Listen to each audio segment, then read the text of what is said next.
आता बघूया टॉप 9 मोठ्या राजकीय बातम्या। एकनाथ शिंदे सरकार हनी ट्रॅप मध्ये आलं। आमच्याकडे आता या संदर्भातले भक्कम पुरावे। वडेट्टीवारांचा खळबळजनक दावा। हनी ट्रॅप प्रकरणामध्ये सरकारकडे मोठी माहिती असल्याचंही भाष्य। वरून हनी नाही ना ट्रॅपही नाही असं मुख्यमंत्री म्हणाले। शिंदेंचं सरकार जे काही सत्ता पालट झाली ती सत्ता पालट ते सीडीमुळेच झाली। एवढा मोठा ते प्रकरण ना हनी ना ट्रॅप अशी घटना नाही, पुरावे नाहीत, तक्रारही नाही। मुख्यमंत्री फडणवीसांनी हनी ट्रॅपचं हे प्रकरण पूर्णतः फेटाळलं।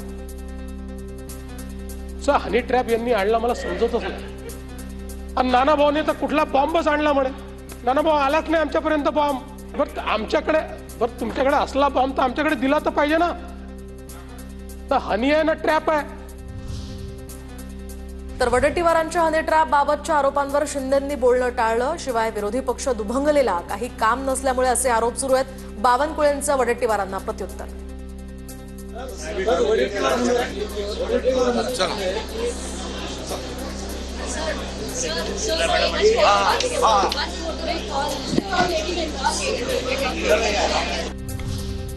कुठे हनीही नाही आणि ट्रॅपही नाही। मुख्यमंत्र्यांच्या स्पष्टीकरणानंतर शंकेला वाव नसावा। विरोधकांच्या हनी ट्रॅपच्या आरोपांवर भुजबळांची प्रतिक्रिया। कुठे हनी पण नाही आणि कुठे ट्रॅप पण नाही। मला असं वाटतं की तो मुद्दा जो आहे संपलेला आहे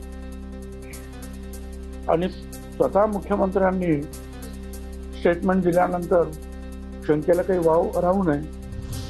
राष्ट्रवादीच्या विलीनीकरणाची वेळ आल्यास भाजपशी चर्चा करावी लागेल। तटकरेंचं मोठं विधान। तर तटकरेंच्या या वक्तव्याला छगन भुजबळांचंही समर्थन। आम्ही निर्णय घेताना भारतीय जनता पक्षाच्या शीर्षस्थ नेतृत्वाने सारासार विचार करत आम्हाला सोबत घेतलं। तशा वेळ स्थिती येईल त्याला भारतीय जनता पक्षाच्या केंद्रीय नेतृत्वाजवळ सुद्धा आम्हाला चर्चा करावी लागेल, पण ती वेळ येईल तेव्हा। आज तर काही विषयच नाही।